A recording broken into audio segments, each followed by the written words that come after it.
Hey folks, I've had a lot of questions about how you make a wicking bed because we're using 6 large wicking beds in our outdoor garden. It also turns out you can do a wicking pot, a wicking tote, a wicking bed, a lot of different wicking things. I'm going to show you how to make 2 wicking pots using a couple of water containers, a piece of old sheet or landscape fabric if you can get it,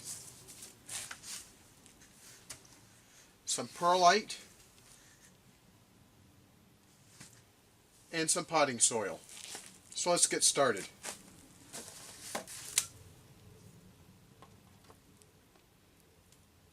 These containers are about 9 inches high. I want to have 5 or 6 inches of soil above the perlite.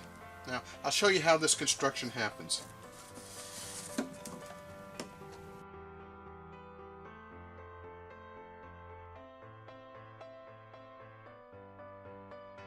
Now this is lightweight plastic, so it cuts very easily with a pair of scissors. You don't need anything special. No hole saws, no reciprocating saws, no power tools. You can just do this with a pair of scissors. The next thing I'm going to do is judge where 4 inches is. 4 inches comes to right here on this particular bottle. I'm going to poke a hole in this plastic container and then make it a little bit larger.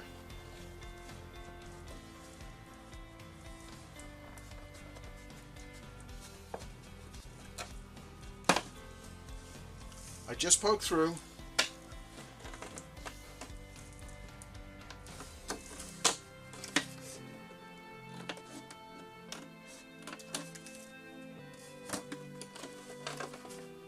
And I've just cut a small hole.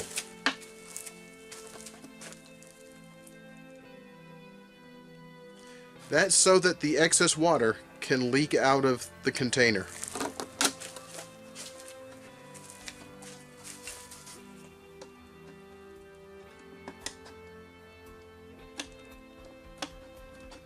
We'll make it just a little bit larger.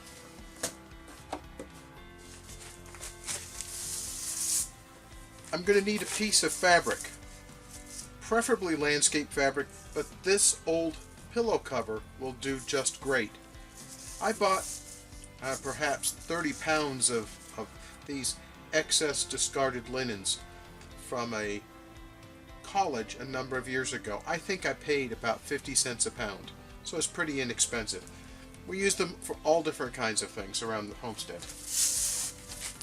I'm going to cut this large enough so that it covers this hole and goes all the way across. I'll show you how this goes here in just a second.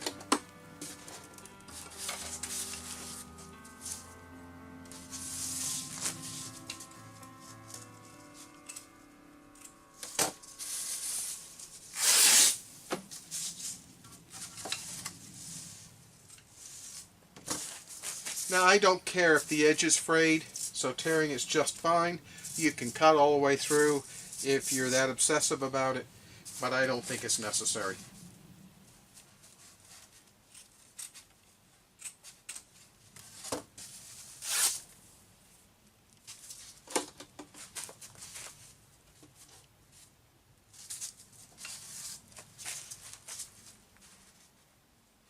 Now I'm leaving about 2 inches of material so that it can go up the sides.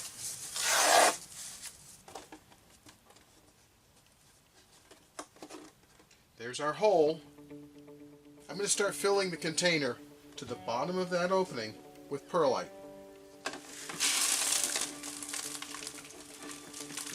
I overfilled this a little bit, so I'm going to take some out.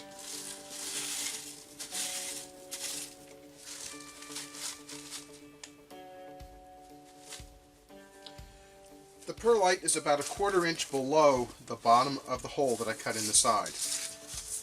Now what I'm going to do is put this fabric in the pot.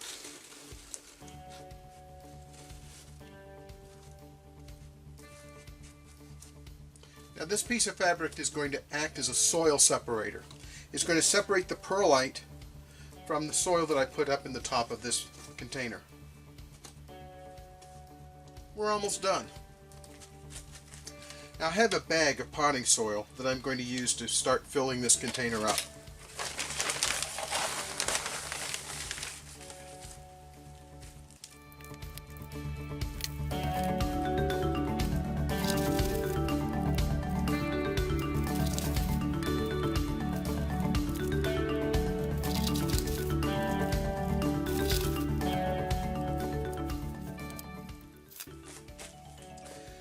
Now I've compressed the soil and the perlite just a little bit. This soil is dry, so it's going to take a little bit of effort to get it to get hydrated. That's the next step.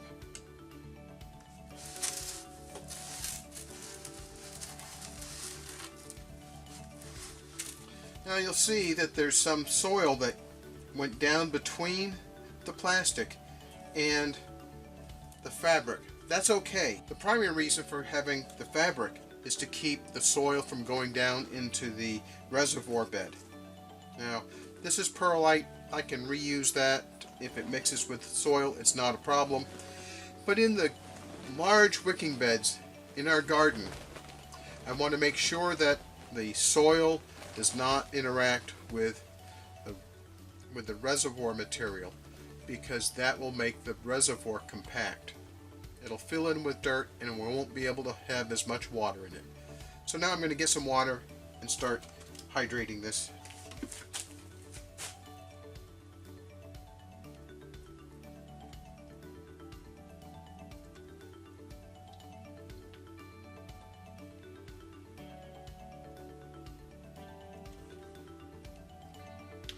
The water is running right down through this soil because it's so dry. So I'm going to water this in small batches.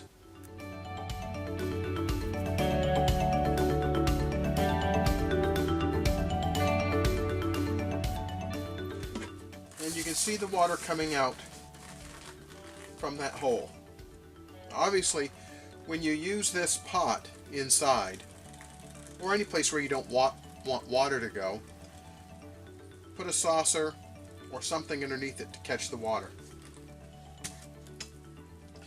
The reason why I've used perlite is because I want this pot to be relatively light. I want to be able to move it around easily. I could use other material for the reservoir. I could use pea gravel, ordinary gravel.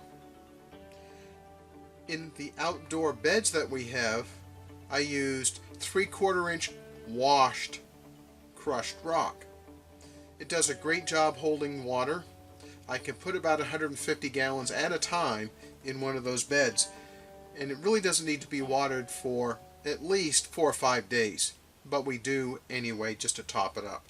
I hope you enjoyed this video about how to make a wicking pot. We'll be making some other videos on how to use a tote for a wicking garden, and I'll also give you an overview of our large wicking beds that are outside. Thanks for watching, and enjoy gardening.